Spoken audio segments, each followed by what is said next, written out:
brands out there. And, we love collaborating with people, and we're excited. Actually, we're going to work on some new flavor concepts as well. That'll include other indie CPG brands. But like really for us, it's about the excitement of just like trying something new, but also having that like nostalgic feel to it. Like I feel half the time when I'm talking to Jack, I'm like, oh, remember when we did this? But then we're also like creating those new memories doing this and like going on adventures, traveling new places, and like building up the company.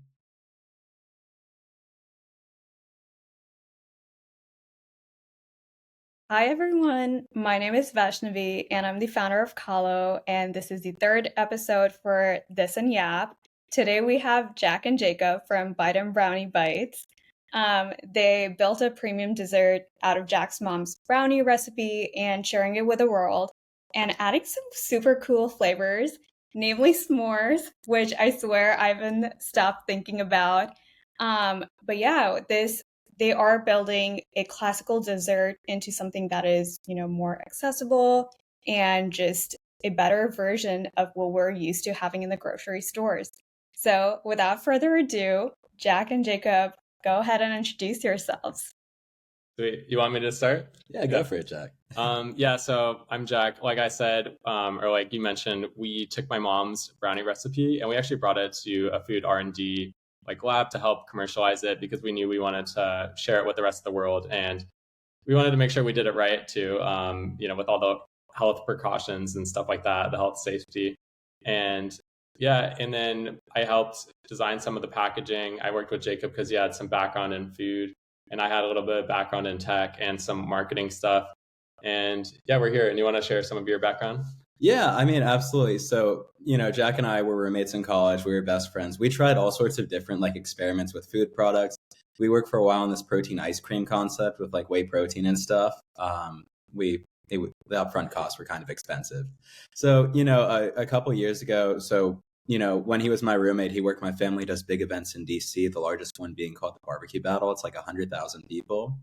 So I grew up in it. We have a lot of great relations in the food industry because it's kind of like a food trade show, but for the public. So Jack's worked it before. He had a background in experiential marketing, and his mom just had great brownies. And we really thought like the idea behind it is just, we were kind of tired of seeing a lot of these brands that we felt didn't bring the excitement of the homemade flavor profile. And, there are a lot of great brands in the health space, but like we just wanted a really, really good brownie. And we felt there was nothing on the market like that could also last for like if you have cravings late at night and you don't want to have to bake. And it's on our end, we were big prioritizing on like making sure it lasts a long time. Yeah. So we're really excited with what we have and excited to talk more about it with you. Yeah, that's amazing. Oh, sorry, go ahead. No worries. I was going to say, I know a lot of people will probably be like, what's the difference with your guys' brownie? Like there's a lot of brownies out there. I think, again, like he was saying, it lasts for a while, so you don't have to like go make a fresh one, but it still tastes like a fresh brownie because it's very like gooey, especially on the inside. It's kind of crisp on the outside, but gooey on the inside. To start with our classical. And, I think a lot of the ones you get in like Target or whatever that are like prepackaged, it's usually kind of hard or like, I don't know, don't taste as homemade. The second thing is that we do actually like add inclusions similar to kind of Ben & Jerry's where they have like cookie dough or like pretzels or whatever. And we add like s'mores. We actually add graham crackers and marshmallows, and our cookies and cream, we add like cookie pieces. And we plan on doing like a lot of new flavors and other textures as well. So the texture kind of changes even the feeling in your mouth, not just the taste. So that's like the main difference, I guess, by them versus like a lot of other brownies out there, I would say. That's amazing. You guys kind of answered my second question, but I just wanted to go back to something that you guys said earlier that, you guys were college roommates, you were best friends, and you're starting this journey together. And honestly, like, I think that's a dream for a lot of people. I know me and my best friend in college, we would always have these like little business ideas. So I truly love this. Like, thank you for sharing like a little bit of, like of your background about how like this really got started.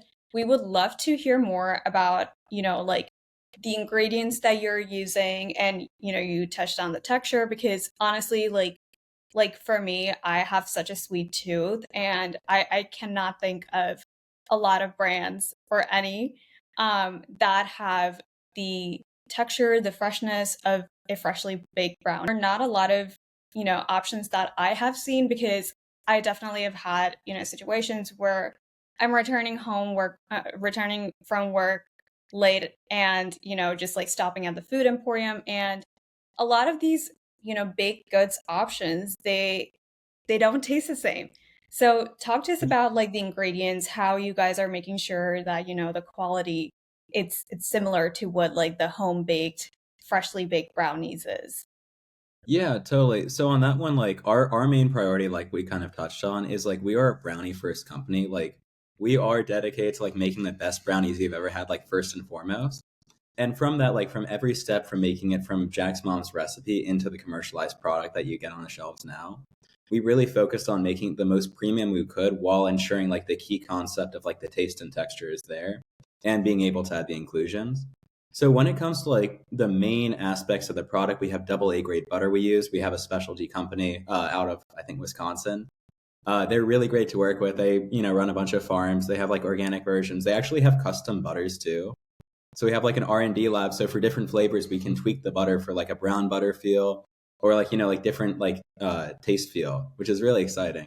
We also use microplastic free salts because, that is a real concern these days with so many people having microplastic. We Yeah. were also, when it came to like chocolate and fudge in general, we have a special fudge ingredient and recipe that's like proprietary, which is really cool. And on like when it comes to general chocolates we use, we really try to focus. We're trying to get to full fair trade, but it's hard to with the market as it is right now. So we're really focused on using the most ethically sourced we can do and the simplest ingredients. So we have a chocolate recipe that's like really minimal on the on the ingredients coming in, but the quality output is as high as it can be. Along with that, we have like the highest grade vanilla we could find on the market. So, we really, again, we are the flavor first company and the texture and the mouthfeel first company. But with all that said, we also, we go to the gym and stuff. We care about our health. Yeah, and we're willing to, have this as a little cheat meal, but we don't want it to be anything more than just the calories that, you have to accept with a tasty product. And instead focus on, what's the best way we can make this with the highest quality elements while also keeping the core concept of it is the tastiest brownie you've ever had. Yeah. Yeah. We just wanted to make tastiest brownie you can have and then just not like add a lot of that, I would say junk, or you can use other words, whatever it is, but that doesn't need to be in there, but still making it like just a really tasty brownie that, everyone wants to enjoy like a dessert similar to like ice creams or like cookies and stuff like that. Like a lot of people want that. And we're fans of like really healthy products, but there's some of them out there that don't taste the best, but they're supposed to be healthy, but like it still doesn't really satisfy the craving. So that's kind of our goal. Oh, I absolutely love this. And so something that I really love about your guys' product and something that you guys just mentioned too is that it's so straightforward, simple, and fun. Like an emphasis on the fun because something that you guys actually also say on your website, and I believe it's something like you don't do bland flavors, but you also don't do weird ingredients. And I love that because brownies again are such a classic, and you are doing a new take on it. You have these different flavors. You are making it into a premium dessert.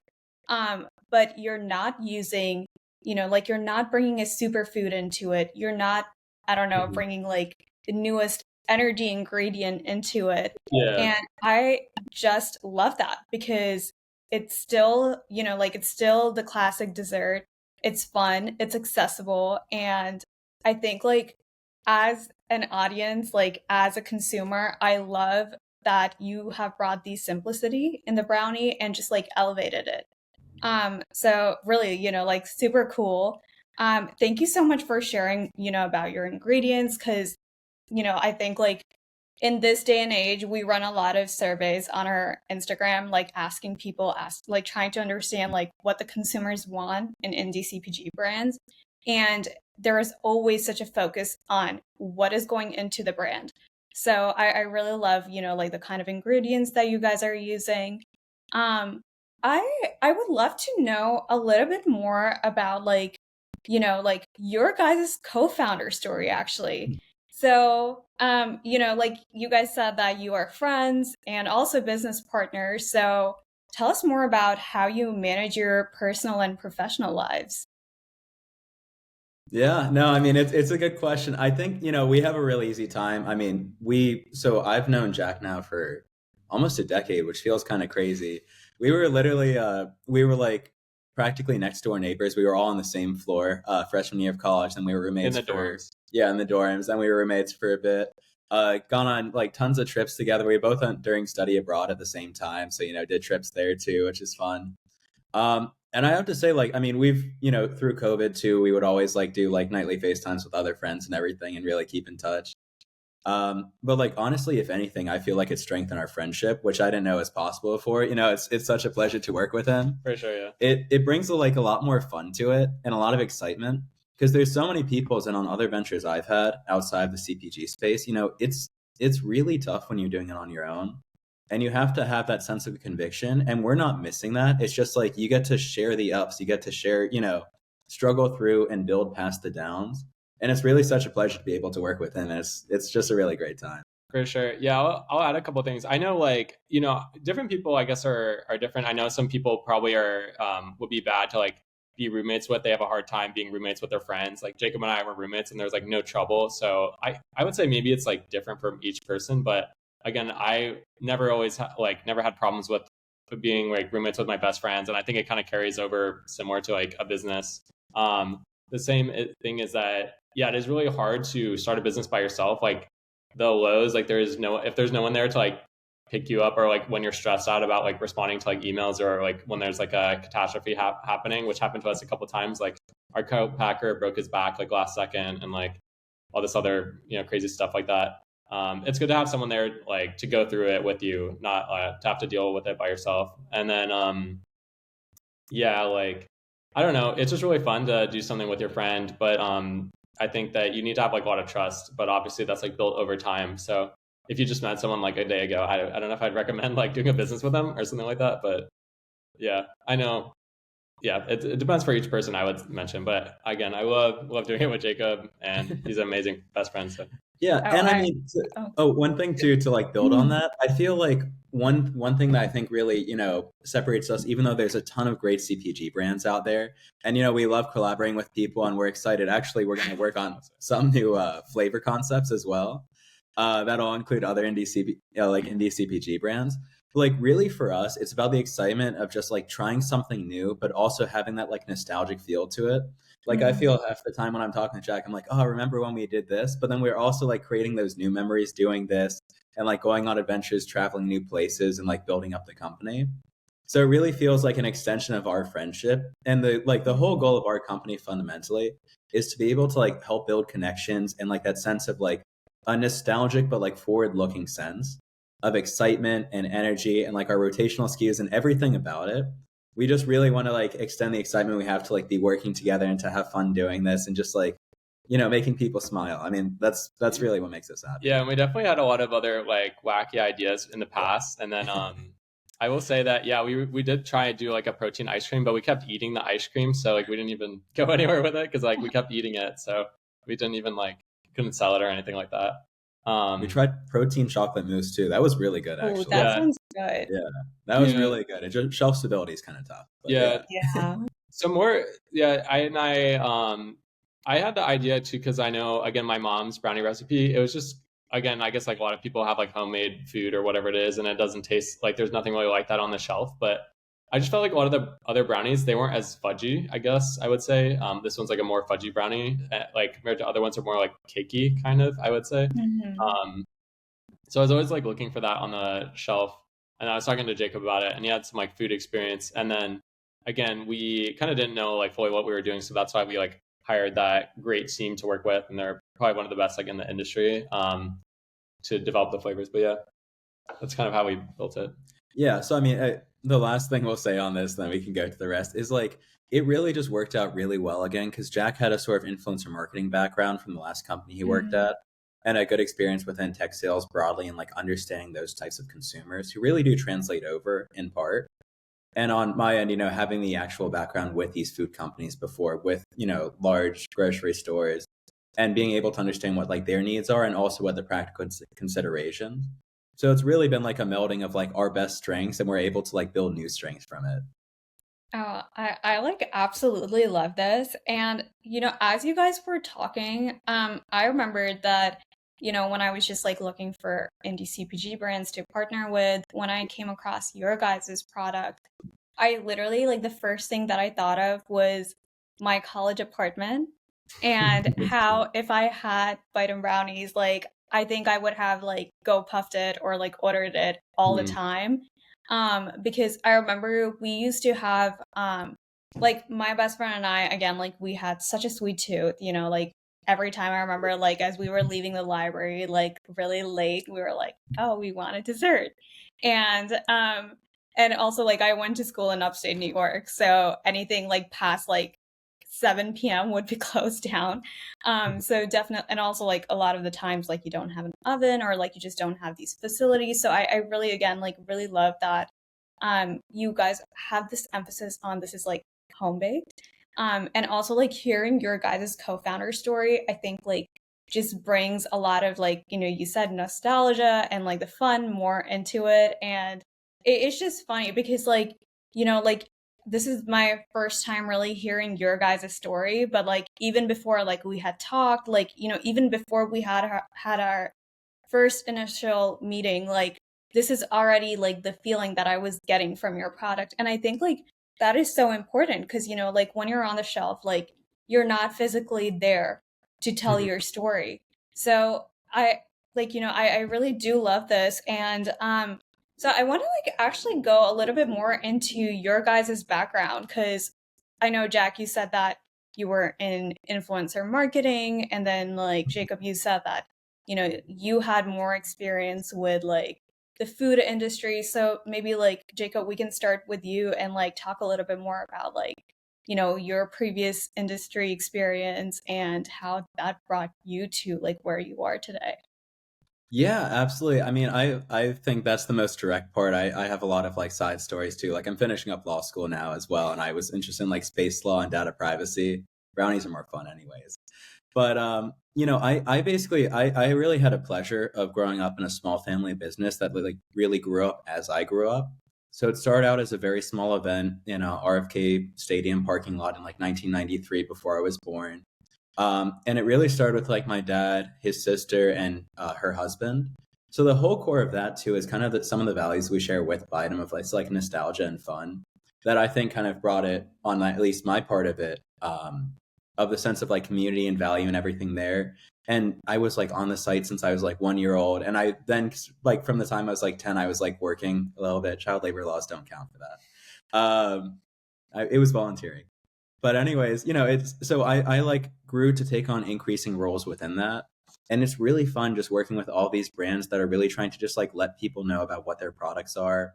It is obviously like everyone here, and it's a good thing, is like trying to pursue like people, allowing them to expand their business. But it really is fundamentally about that service and the value you're providing to the community and those around you of like being a product that's worthwhile. So from there, I expanded. I did a lot of stuff like with the in-store parts and all of that, with a ton of major brands that have been great to work with. I can name them. There's like 150 of them now, which is kind of crazy. Um, and we've had a great partner on that front with Giant Foods in the Mid-Atlantic, who's super awesome. Just a great community brand too. And from that experience and understanding sort of the logistics of like large-scale experiential marketing, and also from the sense of just communicating and working and understanding like the logistic needs of these companies, that as Jack will say in his part, combining the two of them together, we just feel like it's such a good pairing, just like us as friends, really. That's awesome. Also, that is so cool. I didn't know about the law school, but kudos to you for building a business and going to law school. Honestly, I don't know how you do it, but kudos to you. Very cool. Thank you. Neither do I. Um, Sorry. Neither do I, honestly, but it's fun. It's always an adventure. I'm sure it is. And I think like, I mean, you guys have already proved that like you have very transferable skills. So I'm sure like, law would be really helpful with Mhm. as you go and expand your business more. And I mean, as a small business owner, especially like doing taxes right now, like this is our first year doing it. Whew, I really wish I knew a little bit more about, just like law in general. And so again, I really think that is going to help you a lot in the future. And it's always good to, I think, like Bite and Brownie is always going to be your creative outlet. And I mean, again, like I'm kind of maybe projecting a little bit because khaa-lo started off as my creative outlet, and like you always need this. So and like speaking of creativity, like and like going to you, Jack, like obviously we work a lot with small creators, so Mhm. we're not against influencer marketing at all. We just think like a lot of the times, like for young brands, it is a lot easier and a lot more convenient to get UGC content because Mhm. UGC is really like you get to connect with the creator themselves, and also like especially if it's a small creator, I think it's easier to establish that relationship early on. So tell me a little bit more about your I don't know if you had any direct experience like working Mhm. with influencers, or like if a young brand does decide to go down that route, like how can they find the most benefit from Mhm. partnering with an influencer? Yeah. Okay. So I guess my background, I was doing like tech sales, like B2B SaaS, sales. So I was like an SDR and then an account executive, which is just like reaching out to like a lot of people. And then I worked mainly in the data space, but then the most recent company I was working at, they actually sold an influencer marketing platform. So agencies and brands would use it to find influencers at scale. So a lot of these people were like already running influencer marketing campaigns at a pretty big scale, like already spending like $10,000 to $15,000 like minimum to be running a campaign because the software itself costs are kind of around that ballpark. And yeah, so I think that like one of the trends, what the software helped do is find like these small influencers that are like for your niche because they're like more affordable. So I definitely agree with doing that. Now, I think you can do that like without paying for the full software at the start because it's just like more affordable, but it's not as like I guess like scalable long term. That's why these like softwares exist or whatever it is. Um, Influencers, yeah, they're just like really tricky because like it's it's hard to know I guess what the return is you'll get for the the ad spend, and like a lot of them now are like charging more and more than they're probably like worth. Like I think advertising in general, it's like an arbitrage opportunity usually. Like you want to find where you can get the most attention for the least amount of money. And influencer marketing was like pretty hot like a couple years ago. It's still like a really great place, but it's like definitely like a lot more people are catching on, obviously. Um, so that you have to just keep that in mind. And again, I'm not like an influencer marketing expert or anything. I just like worked at this company that sold the software, but I did see like a lot of these brands that were using it, and I kind of thought to myself like, oh wow, I should do this on my own company. So that's why I had the idea to make the brownie because like the brownie company, because one of the there's certain industries that perform really well on online marketplaces, and like one of them is food because food is very Instagrammable or like TikTokable. Um, it's almost like hard in some ways to take bad photos of like food, especially like desserts. And then the second thing is like there's some other industries like skincare and like I don't know, a lot of baby stuff does really well too, and like dog like pet toys. But I figured the food was really good, so that was one of the reasons I was really interested in the business, anyways, because I was just like taking that into account. But yeah, UGC, it's great too. I guess the difference for the audience that they don't know is like UGC. I'm sure everyone knows at this point, anyways. But UGC, it's like you get that content and you put it on your own like Instagram or own Mhm. ads. Whereas like influencer marketing, they distribute it to their audience and of their like whatever it is, like 5,000, 10,000 followers or something like that. So I think they're both good. It's yeah, that stuff is like so nuanced and complicated that it's hard to like tell someone right now on this podcast. But Yeah. do your research, I guess. I don't know. Yeah, do your research for sure. And something like about food that you said, it's so versatile, it's so universal. And like, I mean, again, as you were saying that, like when I started building out khaa-lo, like I had always loved working with CPG brands. Obviously like my career, like I was in cybersecurity, so like very different. But then when I was, started getting more into like learning about brands as I was hosting, um, I realized that like, like even with like baby food or like, pet toys and all of that, that's still like obviously such a broad market, but that still falls into a niche. Not everyone has pets, not everyone Mhm. has babies, but everyone has food. Like everyone needs to eat food. So I really do think like it's such a universal love language, and like honestly like such an intimate way to connect with your audience too. Mhm. And I mean, like, again, like we chatted about this earlier, like I think like that is the vibe that I already got off of your product. Like, immediately makes me think of college, something that like I want to share with friends, like studying late, at the library. Like it's just so fun, easy, and accessible. And the quality of ingredients is amazing, which is like so important too. So tell us, what is something that the audience can expect from Bitem brownies? I'm like messing it up. Yeah. I No, feel like it is You're a all tongue, good. tongue twister. It is a little bit bite and brownie. Bitem brownie bites in the next couple of months. Yeah, I mean, we have a ton of really exciting opportunities coming up. I mean, part of it obviously depends on scale, but we're Mhm. very bullish. We're actually just about to, I think by the end of today, hopefully we'll be sold out at Pop Grocer, our first store. Yay, let's We're do already it. expanding into Butterfield Market. We'll be there next week actually doing samples, which is super cool on the Upper East Side.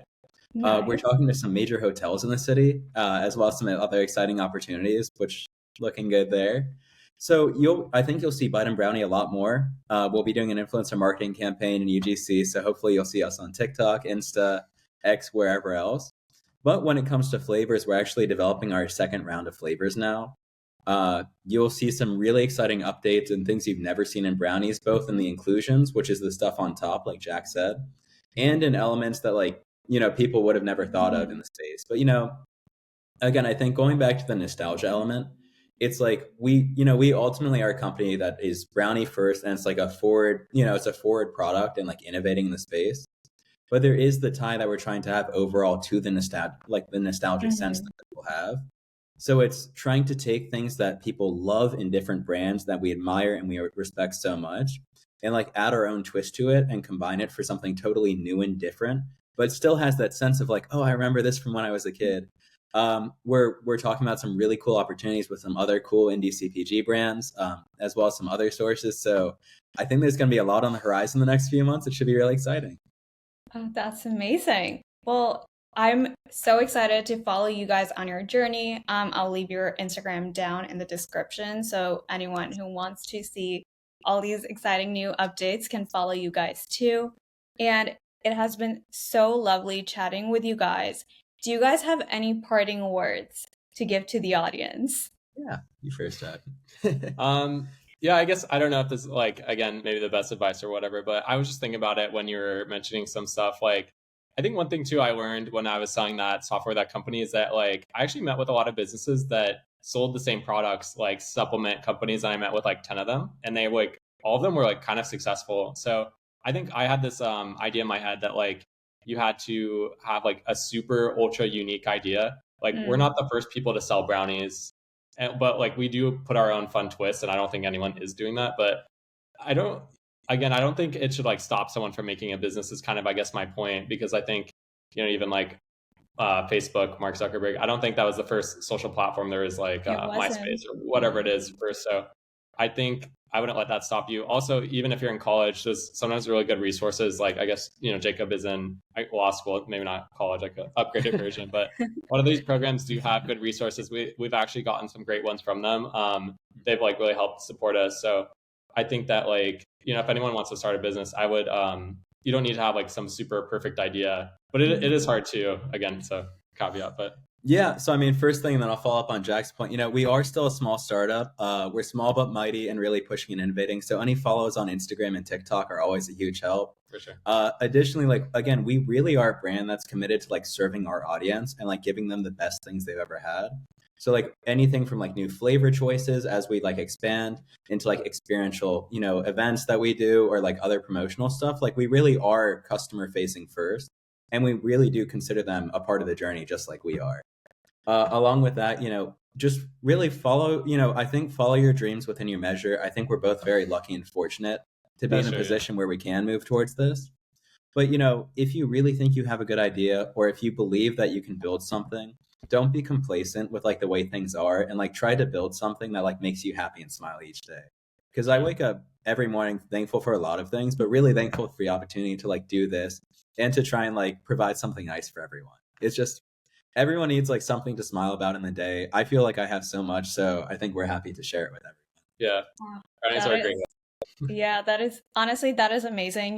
Like just hearing you guys say, like, also, as khaa-lo is still a small business, like just hearing that, like, there are so many times you're gonna hear, oh, but this already exists or that already exists. And at the end of the day, like, you're not reinventing the wheel. So like that is something like you are bringing your own twist to whatever you're building, and like your personality, your passion, like as a founder, like that really shines through the products and services that you provide. So like I honestly, like, I love that you guys mentioned that, and I'm so excited to follow Brownie Bites journey. I need to get this right. I need to like say it quickly a couple of times, and I think I'll get it right. But Yeah. thank you so much, guys, for joining us today, and I'm really excited to see what you guys do next, and I'm excited to get my s'mores brownies pack. Oh yeah, as soon as you're here, we got it for you. But yeah, really excited for everything you're building out too. I think it's so great, especially in the CPG space, like we mentioned. There are other people out there that are technically competitors and all of that, but like Mhm. there are big markets, like there are huge players in the market, and even they like can work with you. So like, don't think, oh, someone already did this, because if you really can provide a new value to people, there is space out there. And like Exactly. it's the way that like our society grows and evolves, and it seems like silly stuff like brownies or like a way for people to network in the CPG space, but like Yeah. it's these small steps that like build up society into like how we want to see it too, which is really cool. Jacob, I'm gonna quote you on that. I'm gonna steal that quote. Go for Showing up on that. it. But this was so amazing, you guys. Like, it was also so fun chatting with you. And again, let's build something great together. Yeah, absolutely. And We also oh, have I love that. stickers as well. Yeah. Oh my gosh. Oh, But wait, that is so cool.